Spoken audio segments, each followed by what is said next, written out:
राम मंदिर आंदोलन को लेकर कई कारसेवकों को अपनी जान गंवानी पड़ी थी। कुछ कारसेवक गोली लगने से घायल हो गए और आज वह जीवित हैं। उनके सामने आज भव्य राम मंदिर का निर्माण हो रहा है। और हमारे साथ हैं यूपी के देवरिया जिले के रुद्रपुर तहसील के महेशपुर गांव के रहने वाले महेश मणि त्रिपाठी, जिन्हें गोली लगी थी और वह घायल हो गए थे और आज जीवित हैं। उनसे बात करते हैं कि राम मंदिर का निर्माण हो रहा है और कैसे वो कारसेवक के रूप में अयोध्या में पहुंचे थे। महेश मणि जी, बताइए कैसे पहुंचे थे वहां पे और कैसे गोली लगी आपको? जी, आंदोलन अपने चरम पर था और हम 24 अक्टूबर 1990 को बिहार से आए हुए 155 कारसेवकों का नेतृत्व करते हुए और अपने गांव से भी मार्कंडे पांडे, राम स्नेही तिवारी, प्रमोद पांडे को साथ लेकर के, सुधीर तिवारी को लेकर के आगे बढ़े। अयोध्या के लिए कूच कर गए। नाव के द्वारा हम लोग नदियों को पार किए। उसके बाद जब ढेबरुआ चौराहे पर पहुंचे तो वहाँ पुलिस पहले से घात लगा के बैठी थी और हम सभी लोगों को गिरफ्तार कर लिया गया।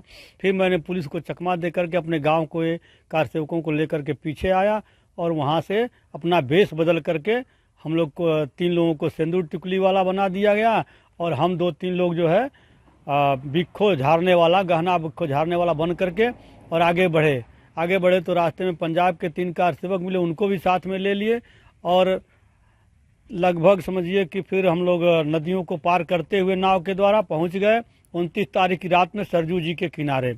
सरजू जी के किनारे पहुंचने के बाद नाव डुबो दी गई थी। फिर हम लोग जो है नाव को रात में पलट करके और नाव को सीधा किए और उसमें बैठ करके 11 बजे रात को नदी पर सरजू जी को पार किए और फिर माझे में पहुँच गए। माझे में पहुँचने के बाद वहाँ से हम लोग निकल करके सुबह 30 अक्टूबर सुबह को अयोध्या पहुँच गए और वहाँ जो है अशोक सिंघल जी के नेतृत्व में जत्था जा रहा था, उसी जत्थे में शामिल हो गए। आगे जब हनुमानगढ़ी चौराहे पर पहुंचे तो वहाँ जो है लाठी चार्ज हो गया, आंसू गैस का गोला चलने लगा और उसमें सिंघल जी को चोट लग गई, उनका सर फट गया। लेके लोग श्री राम अस्पताल चले गए और हम लोग जो है बसों में पकड़ करके लोग भरने लगे। उसी समय एक बस ड्राइवर जो है, जो साधु था, वो उस बस ड्राइवर को हटा करके स्वयं चला करके बस को लेके चला गया और उसके पीछे पीछे हम लोग भी दौड़ते हुए चले गए। और हमारे कारसेवक जो आगे पहुँचे वो पहुँच गया अयोध्या, जो राम जन्मभूमि था उस स्थान पर पहुँच गया। पहुँच करके गुम्बद पर चढ़ गए। जो परिंदा पर नहीं मार सकता था, मुख्यमंत्री माननीय मुलायम सिंह का जो घमंड था उसको चूर चूर करते हुए और भगवा ध्वज उस गुम्बद पर लहरा दिया गया और हम लोग उसी समय नीचे पहुँच गए। तब तक हेलीकॉप्टर से वो लोग आए और वहाँ से आदेश हुआ, गोली चलने लगी। उस समय कई लोग कारसेवक वहाँ मारे गए, लेकिन हम लोग जो है हताहत हुए कारसेवकों को छोड़ करके और सभी लोग उस दिन दिवाली मनाए। अगले 2 दिन वहीं अयोध्या में रुक गए।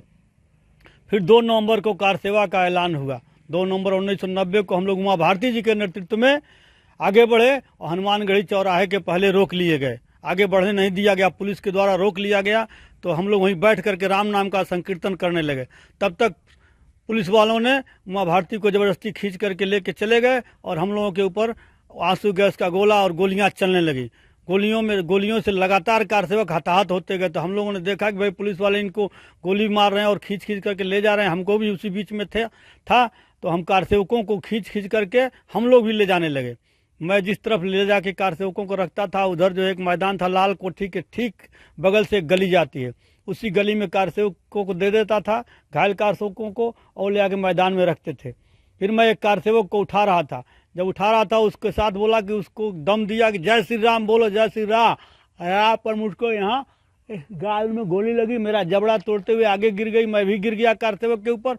फिर उठ करके मैं भागा और उस गली में गया, पीछे एक कारसेवक का कॉलर पकड़ करके और उसको दिखाया कि हमको गोली लग गई। वो देखा तो कहा इसको भी गोली लगी। हमको तब उठा लिए सब और ले करके मैदान में पहुँचे और वहाँ मैदान में जब सुलाया तो एक कहा कि इसका 93वां नंबर है, भी मर गया। लेकिन तब तक एक कारसेवक ने कहा कि नहीं, ये जिंदा है, हमारे मुंह लगा करके हमको ऑक्सीजन दिया और फिर वहाँ कारसेवक लेकर के हमको भागे श्री राम अस्पताल चले गए। श्री राम अस्पताल में हमारे साथ जो है डॉक्टरों ने ट्रीटमेंट किया, हमारे मुंह में रुई घुसेड़ दिया और बर्फ़ का सिल्ली रख दिया।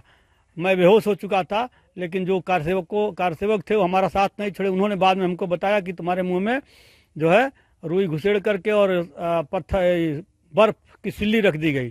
फिर कोई एम्बुलेंस नहीं था हमको ले जाने के लिए, तो संजोग से एक पत्रकार महोदय थे, उनका मैं धन्यवाद देना चाहूँगा। उन्होंने अपने गाड़ी में हमको लादा और लेकर के फैजाबाद अस्पताल पहुँच के, सदर अस्पताल में हमारा तुरंत ऑपरेशन हुआ और उसके बाद 6 घंटे 7 घंटे बाद हमको होश आया। तो कार सेवकों ने बताया कि यह तुम्हारे साथ घटना घटा है। ये बताइए कि जो और भी कार सेवक को वहाँ पे शायद गोली लगी थी, जी, क्या मंजर था वहाँ पे? कौन कौन मंजर अस्पताल चारों में? तरफ सड़क पर खून फैला हुआ था। मेरे सामने ही कोठारी बंधु मारे गए थे, जिनको सभी लोग जानते हैं, और जो 92 लोग मारे गए थे, जिनको हम लोग उठा के बचाए थे, मैदान में रखे थे, उनको कोई जानने वाला नहीं है। बहुत ज़्यादा वहाँ रक्त रंजित इतिहास वहाँ का हो गया, बहुत कार सेवक मारे गए। आप किस अवस्था में गए थे? आपको मैं घर वालों ने कोई रोका नहीं? 22 वर्ष की उम्र हमारी थी और हम आंदोलन क्या इतना, करते थे उस समय? मैं उस समय घर का ही कार्यभार देखता था। रोका नहीं किसी ने घर वालों ने? नहीं, परिवार के हमारे पिताजी बहुत अच्छे व्यक्ति हैं और उन्होंने कहा कि भाई श्री राम जन्मभूमि पर जो आंदोलन हो रहा है उसके लिए एक लड़का जाएगा मेरा, तो जाएगा, हमको रोका नहीं गया। आज राम मंदिर बनकर तैयार है, कैसा लग रहा है आपको? बहुत सुंदर लग रहा है, बहुत गर्व महसूस हो रहा है कि जिस कार सेवकों ने जिसके लिए बलिदान दिया, हम लोगों ने जिसके लिए त्याग और बलिदान समर्पण किया, वो चीज़ आज पूरी हो रही, मेरे आंखों के सामने पूरी हो रही है। 1 सेकंड का भाई थोड़ा सा भी अंतर होता तो मैं भी मर गया होता, मैं कहाँ जानता, लेकिन आज मेरे सामने वो घटना घूम रही है और मुझे बहुत गर्व महसूस हो रहा है। मंदिर जाएंगे आप निर्माण? जाने का तो मन है ही है, कहाँ जिसके लिए गोली खाए, जिसके लिए मैं 1992 में दोबारा नहीं गया होता तो मैं आपसे बता देता हूँ कि वो ढांचा टूटता नहीं, दोबारा फिर मैं गया और वहाँ जा कर के कार सेवा किया।